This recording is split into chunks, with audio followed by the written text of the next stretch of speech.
Okay, good morning everyone. Welcome to Breckland Council's special cabinet meeting on Monday the 20th of October. It's 9:30, so we'll commence the formal proceedings. We'll go to item 1, which is apologies, please, Ben.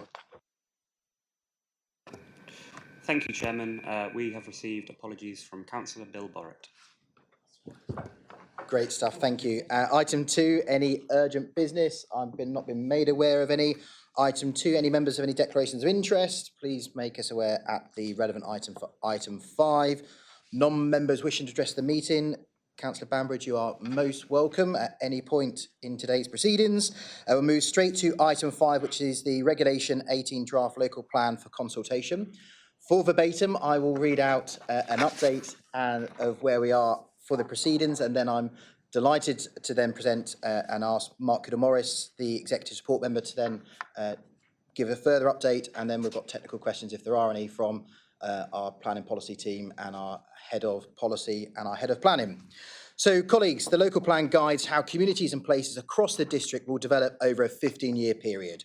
It will tell us how many houses we need, how much employment land we need, how much infrastructure we need, as well as all the indications for where it should be and where is best placed to protect our environment and our communities. When adopted, it will guide decisions on whether or not plan applications should be granted, and it will be the overarching framework for any future neighbourhood plans.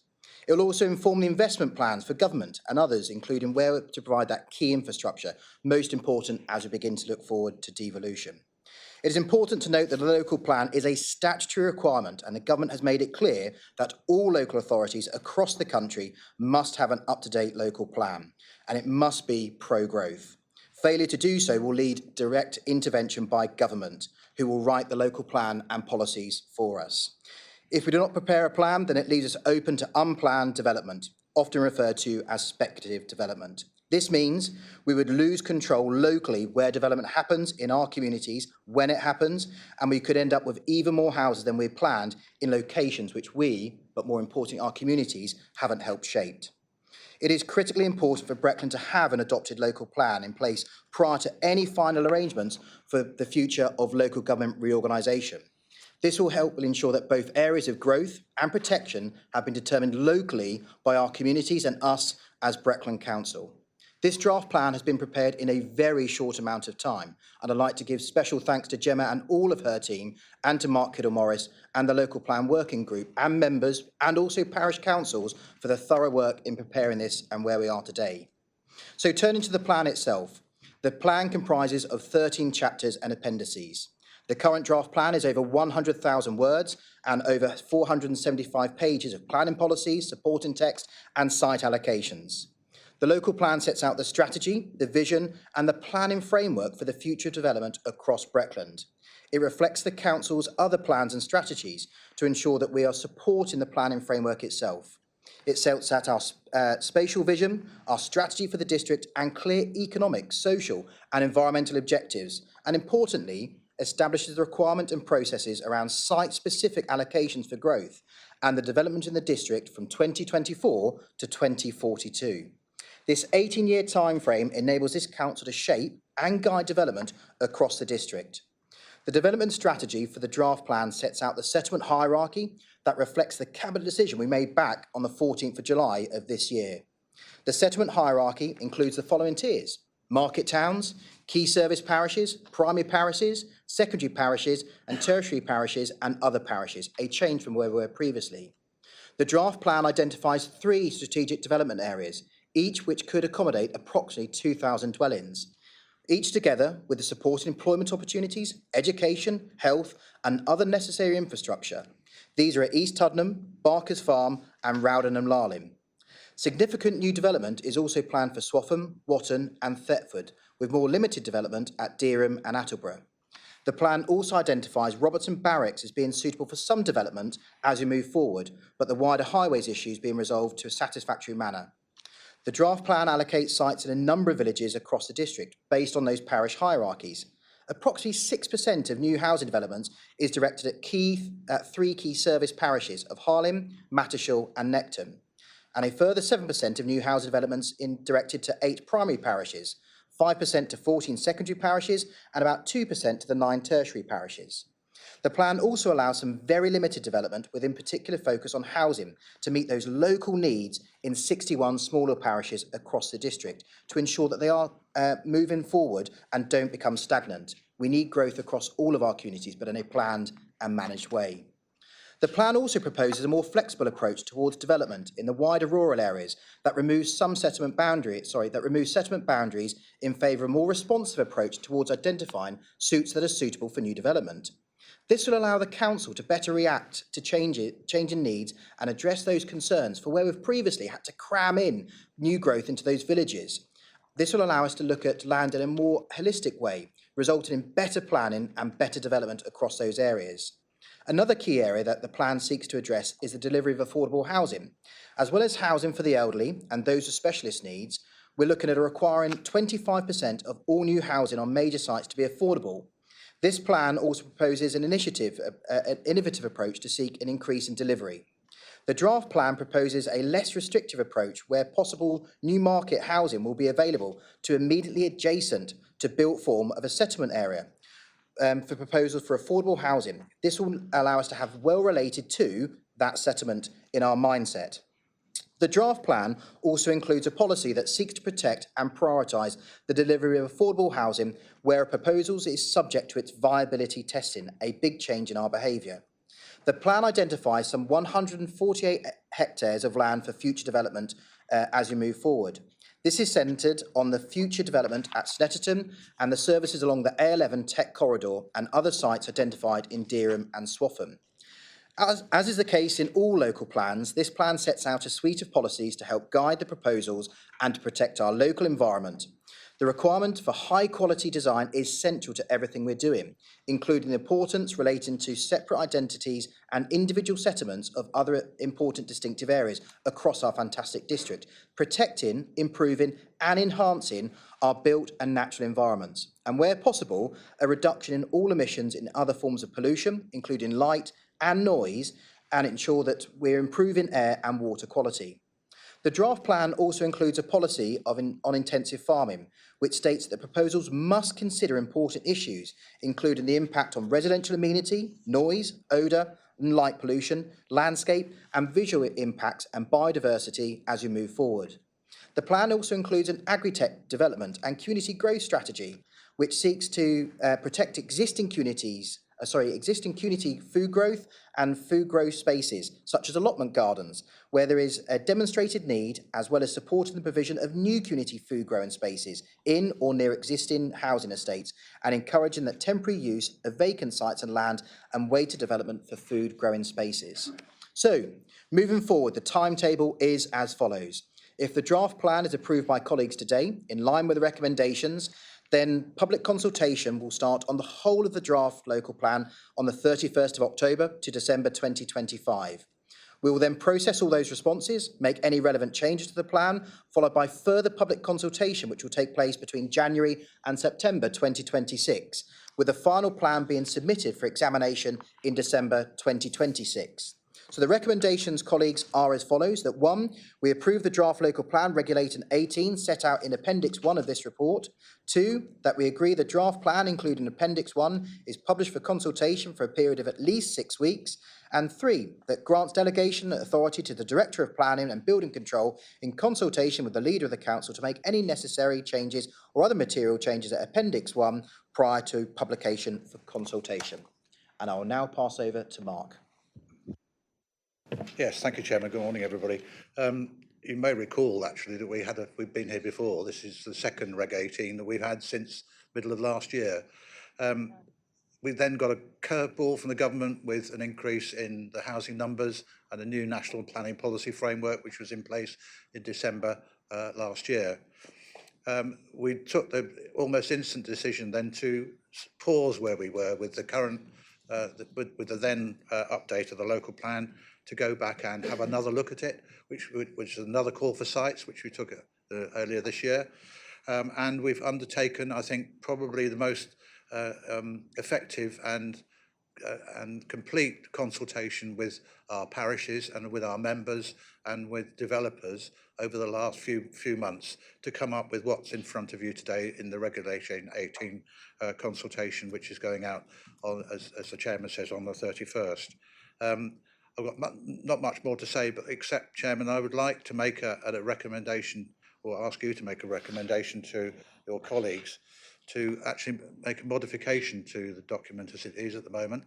There are no maps with the allocations in the actual text, and I would recommend that the officers place PDF maps alongside the text for every allocation which is in the document, so that it's easily read by people who don't have a computer, because obviously there is an interactive map, but if you've got a computer you can't do interactive map and read at the same time, and if you go to the library to read it, then you have got an interactive map to look at.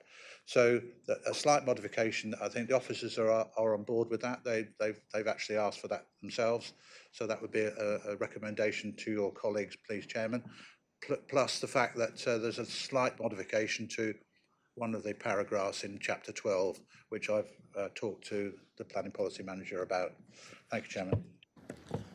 Lovely, thanks, Mark. And I will take Gemma shortly for anything else we've added, or any other planning policy team if they want to add anything or highlight anything, and then to colleagues. But just looking to Mike, Teresa and Steve, I'm happy that this is a non-material change to Appendix 1 because the hyperlink within the report shows us the maps themselves. So we're not changing any of the text or what going out to consult on. So therefore, placing the maps alongside each one of those site allocations, I would say, is a non-material change, but I would look for guidance from our legal beagle and head of Dems.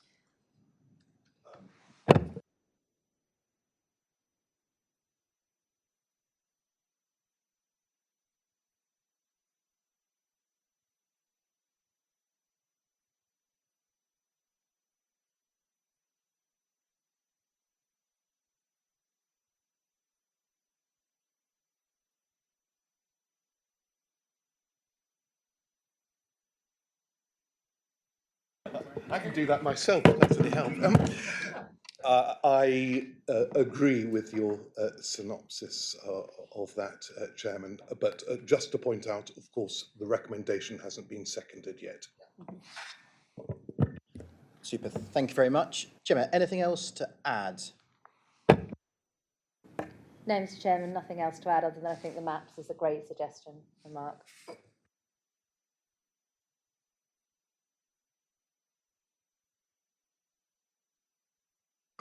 We'll come to Councillor Hewitt first, please. Thank you, Chair. I hear the size, the scale and the scope of the document, although the village, one of the villages that I represent, Shipton, is hardly mentioned at all in this document. Whilst I'm absolutely sure that the absence in terms of a new housing target won't prevent developers approaching with either windfall sites or speculative sites, can I confirm, please, to the team that the reason why Shipton doesn't have any new allocation is because we have already seen a massive increase in our houses under development and new applications that have been felt by Shipton, and as a result, our share of any new housing targets has already been met. Lovely, thanks, Paul. Gemma, please. Thank you. The development strategy puts the housing allocations put forward in an ordered fashion. So the most go to the market towns, and it goes down like this. We've included completions and saved local plan allocations forward to this local plan. So if you already have a lot on your numbers, you don't get more added. Shipton currently has 285 either saved allocations or completed or with permission. So no, it would throw the development strategy if any more allocations came through. But as Councillor Hewitt says, there can be more planning applications sought currently, and that's down to the market, but no more allocations in this local plan. Lovely, thank you very much. I've got Councillor Cowan, then Councillor Suggett, then Councillor Crane and Councillor Webb. Thank you, Chairman, and thank you for that introduction, Mark and team. What a great document. Many of us here around these tables will know of the challenges we face regarding intensive agriculture. So I'm absolutely delighted that we've bitten this bullet and taken it right to the heart of our local plan proposals. Intensive agriculture is clearly a necessity for many people in the world, and not least here in Norfolk, but it comes at a price. And that price is being felt by many communities, not just here in Brecon, but elsewhere in Norfolk. And it's absolutely incumbent on us as the planning team responsible for effectively seeing how development takes place across this rural area, that we have policies in place that recognise the needs of everybody. And that isn't just large businesses with deep pockets who are able to ride roughshod over local communities, as we've been seeing recently. So I really welcome the policy in this document that enables us to deal with these very large intensive applications in a very positive and constructive way. I'd also just like to reflect on the windfall numbers, and I realise that they're based on 150 per annum over the 15-year period. I would hate to think that those windfall figures were open to misinterpretation by, as you've just heard from my colleague at the end of the table, those sorts of developers who will use that sort of little window to prize open a large opening, which will enable us then to have one or two more challenges to deal with. The windfall policy is essential, and as we look back over the last few years of our local plans in various guises, windfall sites that have come forward have actually been amongst the largest number of sites that we've seen developed for residential properties across the district. So I welcome the windfall policy, just very mindful that we need to be very careful as to how it gets interpreted. Thank you, Chairman. Lovely, thank you, Phil. Very pertinent points. Councillor Suggett, please. Thank you, Chair. I think the housing number, the increase in housing numbers that we've seen, that we've had to try and manage in the local plan, has been at the forefront of everyone's minds when we've been out and about in the communities. And I think the community should be praised for how engaged they've been with us throughout all of this. I think it's quite daunting for some of them to see those headline figures and to start to wonder whereabouts it be that they might be affecting in their patches.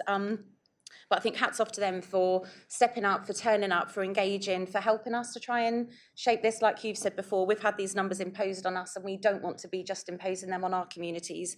So it's been really good to have their feedback. It's been really helpful to have some of that local knowledge that we've been able to put into this as well. With my other portfolio hat on, I'm pleased to see the more robust approach that we could look to try and take towards affordable homes.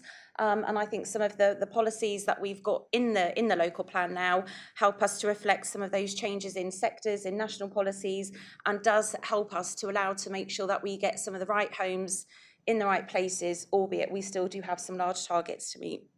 And thank you to Gemma, Simon, Mark and everybody else for pulling all this together and for sticking to the timetable, because it is quite intense. So thank you, Chair. Councillor Crane, please. Thank you very much, Chair. I just really want to touch on the HOU 17 water efficiency policy, because it's not something we've really looked at before, and fantastic to see that is something that we're going to make sure is part of our design, etc., because water has been taken for granted for far too long, and as Councillor Bambridge will tell us all, we need to worry about what the lack of water is in our district. But also, this was a really tight timescale when this was literally dropped on our doorstep, and we were already, far along in our local plan.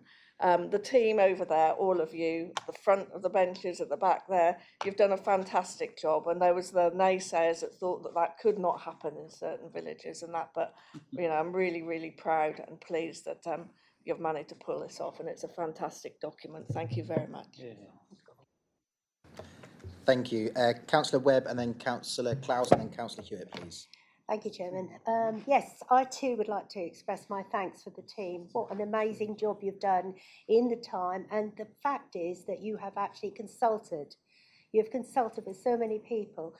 We could have took the easy way and just said, right, we're going to impose building here, building there, building there. But no, you turned around and you made the decision to actually consult, to get people on board with what we're doing here, which is so good. Obviously, for towns such, I am going to mention Dereham. I'm glad that you recognise the issues with lack of infrastructure in Dereham, and to see that it's actually been took forward, which I thank you personally for. I feel it's a shame that we're in this position where we're being forced to take all these extra houses.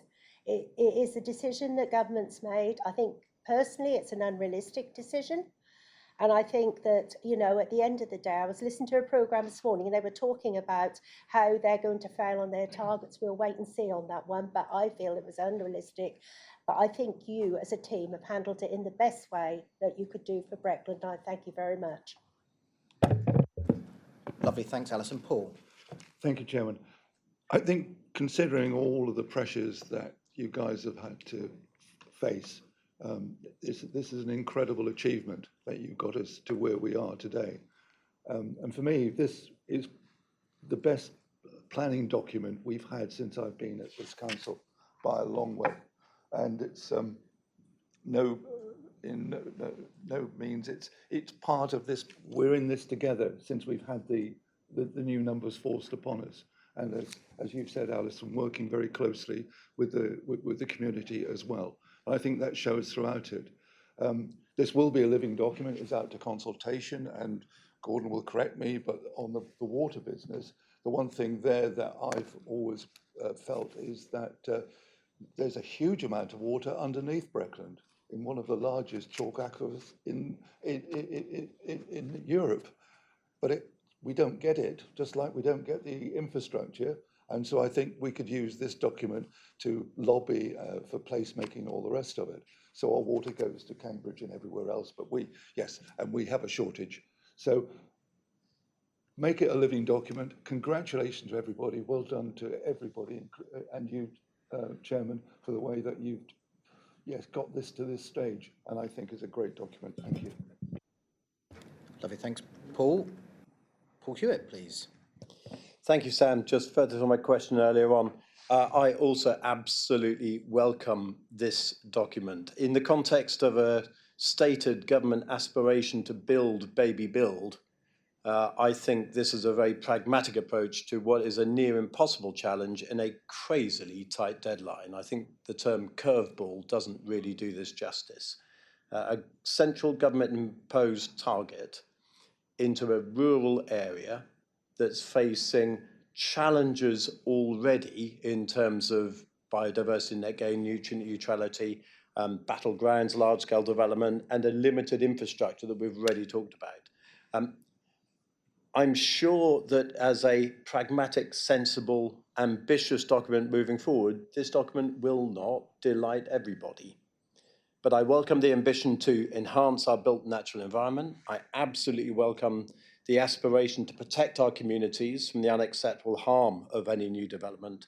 But I also welcome a plan that will help shape the future of our villages, our towns, and our district as a whole in a holistic, planned and managed way. Congratulations to the team. Great job. Let's see where we go from here. Lovely, thanks Paul. Gordon, you've been name checked twice. Did you want to add anything at all? You don't have to. Well, no, Chairman, I'm happy with everything that's been said, and I agree with it. I didn't come here to speak at all. If I had anything to say, it would be as far as the area that I represent and the area that I talk to around that. I feel the people of Breckland have reacted in a very mature and balanced way in accepting what we're doing and trying to do. They certainly don't agree with everything we're doing, and I think the consultation will do that. But I think that whatever we're doing has been attractive to the people who live in the district, And that, I think, will follow through in the coming 2 or 3 months as it goes to consultation and then on from that. I think people are very much looking forward to it. So I would agree and say, well done. I think the Cabinet have said everything that I might have wanted to say. Thank you. Lovely, thanks, Gordon. If there are no further comments? Just to say, Chairman, that we do have a timescale. We do have to submit our plan for examination prior to December 2026. Otherwise, we have to start all over again under a new regime. And I have to say that the team have kept us on track with that over the last few months. And I think the work that's gone in from all the people around me is absolutely incredible in terms of what they've carried out. So I think well done to everybody. Thank you. Lovely. Thanks, Mark. Okay, so you've heard the 3 recommendations. There are no changes required, but we've noted the comments which we agree with reference maps as non-material. All those in favour? Chairman, we need to second the proposal.